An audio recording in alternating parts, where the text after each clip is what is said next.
जय हिंद दोस्तों। Bihar state assembly के इलेक्शन के रिजल्ट आज आया है और जो नतीजे सामने आए हैं उसका हम एक विश्लेषण करेंगे चंद मिनटों में। और वो विश्लेषण एक एपॉलिटिकल विश्लेषण होगा। उसमें हम ये नहीं कि हम किसी एक पॉलिटिकल पार्टी के बारे में बात करेंगे या हम किसी की निंदा करेंगे या किसी की तारीफ करेंगे। हम ये देखेंगे कि उसका एज अ सोसाइटी और एज अ नेशन हमारे को क्या कुछ मैसेजेस मिलते हैं और उसमें से क्या डायरेक्शन देखने को मिल रही है। तो पहली बात यह है कि बिहार के असेंबली इलेक्शन इम्पोर्टेंट है। 243 असेंबली सीट्स हैं, बड़ा स्टेट है। और बिहार चाहे बीमारू स्टेट्स जो हम पहले कहते थे उसमें बी जो बिहार के लिए स्टैंड होता था, मैं इकोनॉमिक्स का स्टूडेंट था तो उसमें हम बीमारू स्टेट्स के बारे में पढ़ा करते थे। और बिहार चाहे वो कितना पिछड़ा राज्य क्यों ना हो, पर राजनीति की दृष्टि से बिहार हमेशा ही जो है एक्टिव रहा है।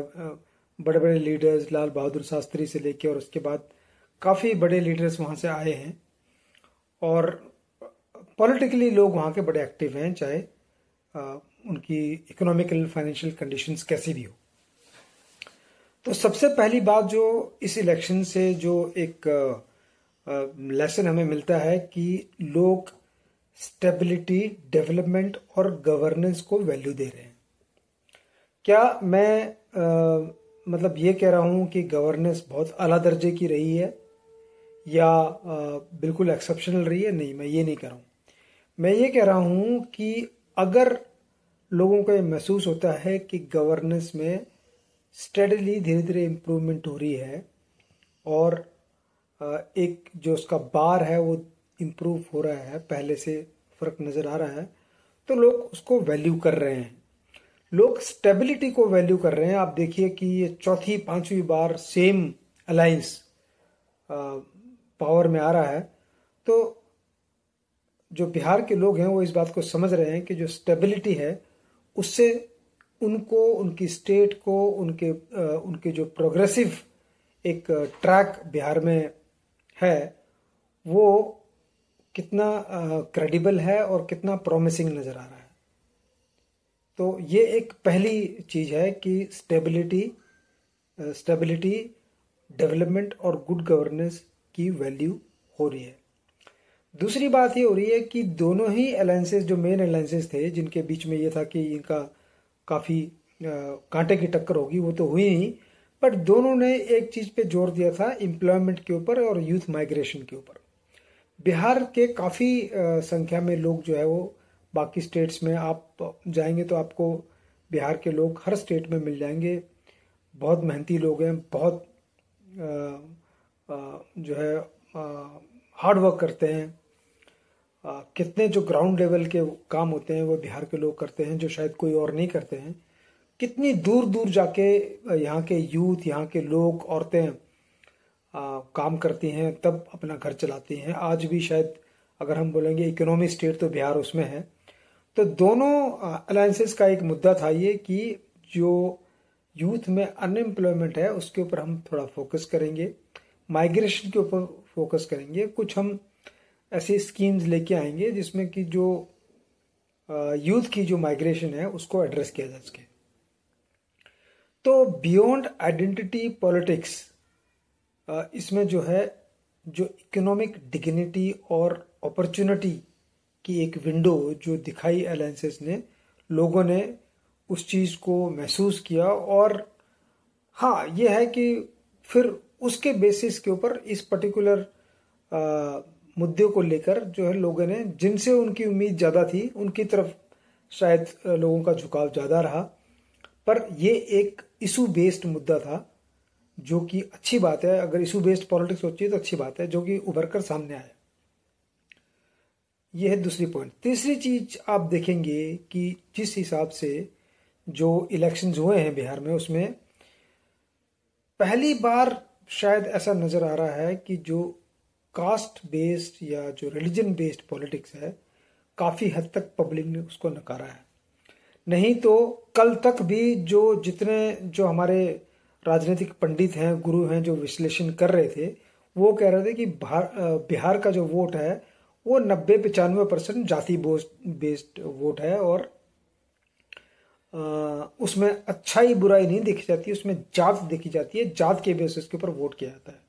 पर जिस हिसाब से अगर आप देखेंगे, चाहे वो नंबर ऑफ सीट्स हो, चाहे वो वोटिंग परसेंटेज हो, इन वेरियस पैरामीटर्स, वुमेन हो, यूथ हो, बाकी जो हमारे सीनियर सिटीजन्स हों, अगर आप ये सारे तबके निकाल के देखेंगे तो आपको ये साफ साफ एक इंडिकेटर नजर आएगा कि लोगों ने जाति, इवन धर्म को पीछे रखकर जो इशू बेस्ड डेवलपमेंट वाला जो मुद्दा है उसके ऊपर ज़्यादा फोकस किया है, उसके ऊपर ज़्यादा ध्यान दिया है, और जो वोटिंग हुई है वो इन मुद्दों को लेकर हुई है, ना कि जाति बेस्ड के ऊपर। ठीक है, मैं ये नहीं करूँगा कि बिल्कुल ही जाति को निगेट कर दिया है, ख़त्म कर दिया है, वो असर इतनी जल्दी तो ख़त्म नहीं होता है, जो इतनी सालों साल पुरानी हिस्ट्री है वो इतनी जल्दी ख़त्म नहीं होगी, पर काफ़ी हद तक उसका एक बैलेंसिंग एक्ट इस इलेक्शन में आपको बिहार में देखने को मिलेगा, जो कि एक्चुअली में पूरी कंट्री के लिए एक बहुत पॉजिटिव मैसेज है कि आप जब इलेक्शंस में पार्टिसिपेट करते हैं तो आप जो रियल मुद्दे हैं उन मुद्दों को पहचानिए, और उन मुद्दों के ऊपर आप अपने नेताओं को चुनिए, ना कि कोई अगर आपकी कास्ट से है, कोई आपके रिलीजन से है, कोई आपकी कम्युनिटी से है, तो उस बेसिस पे आप वोट करेंगे तो उसका आपको नुकसान होगा, क्योंकि जब आप इन मुद्दों को लेकर अपने नेता को चुनते हैं तो ये नेता डेवलपमेंट नहीं करते हैं, ये इन्हीं मुद्दों के ऊपर आपको एक्सप्लॉइट करते रहते हैं। एक और ये इनफैक्ट ये जो पॉइंट है इसका कि कास्ट बेस्ड डायनेमिक्स को चेंज किया बिहार इलेक्शन में, ये आज के नतीजों से ये सबसे स्ट्रांग पॉइंट जो है वो उभर कर सामने आ रहा है। उसके बाद एक बहुत अच्छा डेवलपमेंट जो है जो बिहार में है वो है वुमेन फैक्टर, क्योंकि ये कई जगह देखने में आया है कि अगर आप वुमेन को एम्पावर कर रहे हैं तो आप सोसाइटी को एम्पावर कर रहे हैं। वुमेन को जो कुछ भी, खासकर जब ऐसी स्थिति है जो बिहार जैसी स्थिति है, 80% रूरल बेल्ट है, खासकर वहाँ पर जब आप वुमेन को एम्पावर कर रहे हैं, चाहे आप उसको छोटे से छोटा जरिए दे रहे हैं, एक साइकिल दे रहे हैं, एक सिलाई की मशीन दे रहे हैं, आप उसको थोड़ी धनराशि दे रहे हैं, कुछ उसको मोटिवेट करने के लिए, प्रमोट करने के लिए, तो ज़्यादातर केसेस में वो पैसा जो है जो औरत के हाथ में जाता है वो समाज के लिए इन्वेस्ट होता है, बच्चों के एजुकेशन में इन्वेस्ट होगा, कोई छोटा मोटा काम करने में इन्वेस्ट होगा, कुछ नया सीखने में इन्वेस्टमेंट होगी उसकी, कोई कम्युनिटी डेवलपमेंट में वो पैसा लगेगा शायद। तो क्योंकि वो पैसा वापस रूट होकर सोसाइटी में आ रहा है तो उसका एक बहुत पॉजिटिव इम्पैक्ट है। और बिहार जैसी सोसाइटी में अगर औरत डिसाइड करके अपना वोट दे रही है, सोच समझ कर अपना वोट दे रही है, तो उसके पीछे उसकी हजारों या कई सौ सालों की जो कुंठा है, जो दिक्कत है, वो छुपी हुई है, और वो उस उम्मीद में उस वोट को दे रही है कि मेरी जो दिक्कतें हैं, मेरी जो प्रॉब्लम्स हैं, शायद उनको समझने वाले कोई लोग हैं देश के अंदर और वो हमारे लिए कुछ काम कर रहे हैं। तो जो वुमेन एम्पावरमेंट है, रूरल परिप्रेक्ष्य में मैं बात कर रहा हूँ, और वो भी बैकवर्ड एरियाज में, हिंटरलैंड्स में, ऐसी जगहों पर जहाँ पर हमारे तो काफ़ी लोगों को उन जगहों का नाम पता है, डिस्ट्रिक्ट्स के नाम पता नहीं है, तो छोटे जगहों के नाम तो बहुत दूर की बात है। ऐसी जगहों पर ये एक जो है वो जो कहते हैं कि दिए की बाती की तरह काम करता है कि कहीं से कोई लॉ आई है और उस लॉ को पकड़कर ये लोग जो यहाँ की नारियाँ होती हैं वो अपना रास्ता बनाती हैं, और धीरे धीरे धीरे धीरे आपको समाज में उसका असर देखने को मिलता है।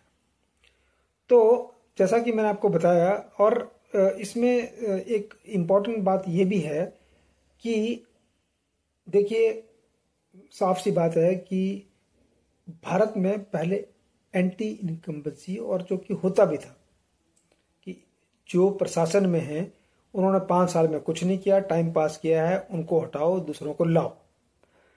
पर जो पॉलिटिकल पंडित हैं वो एक टर्म यूज कर रहे हैं, प्रो इनकम्बेंसी। और प्रो इनकम्बेंसी भी इतनी जबरदस्त कि आप देखिए कि वोटिंग परसेंटेज के हिसाब से इस अलायंस ने, एनडीए ने 50% से ऊपर वोटिंग परसेंटेज इनका रहा है। सीट्स के मामले में दे आर ऑलमोस्ट, मतलब 80%, 85% के आसपास सीट्स इनको मिली हैं।